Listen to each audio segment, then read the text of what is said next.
Deus. Louvazinho que a irmã me pediu desde a outra vez. Ela está aqui para nós louvarmos a Deus. Glória a Deus. Grande é o Senhor da glória. Aleluia. Louvado seja o teu nome.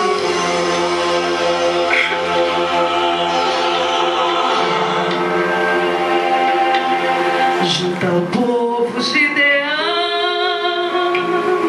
Chegou a hora de lutar. Grande vai ser a escolha. Os covardes e medrosos do caminho irão voltar. Junta o povo de Deus.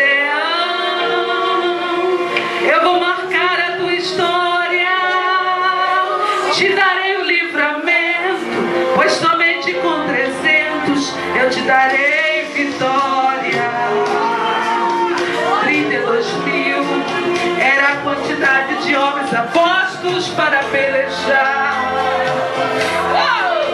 Aparentemente, todos corajosos, preparados para lutar. Porém, há momentos que Deus resolve agir diferente. E o Senhor disse a Gideão: ainda tem muita gente. E disse o Senhor a Gideão: muito é o povo que está contigo para andar os midianitas em tuas mãos, a fim de que Israel não se glorie contra mim, dizendo: a minha mão me livrou. Apregou, pois, agora os ouvidos de todo o povo, dizendo: os covardes e medrosos voltem.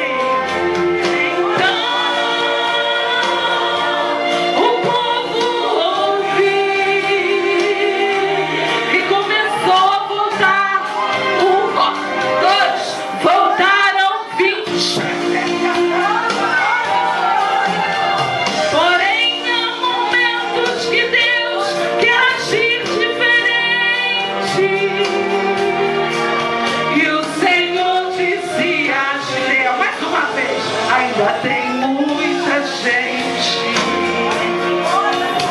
E disse o Senhor a Gideão: faz descer o povo às águas, e ali os provarei. E há de ser que aquele que eu disser, este irá contigo, esse contigo irá. Porém, todo aquele que eu disser, esse não irá contigo, esse não irá. Fica ligado, aleluia. Glória a Deus.